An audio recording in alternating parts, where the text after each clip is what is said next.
আসসালামু আলাইকুম। এখন লটারি ছাড়া হবে। এখন শুরু হচ্ছে লটারির ড্র।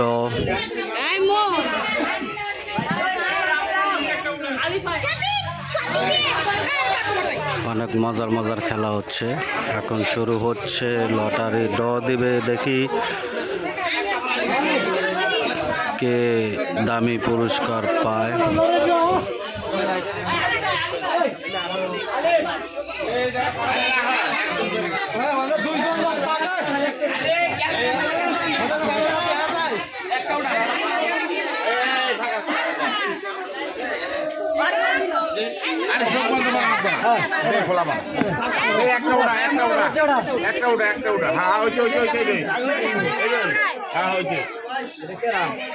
সবাই খেলা দেখেন, অনুভব করেন, ভালো থাকেন, সুস্থ থাকেন। আল্লাহ হাফেজ।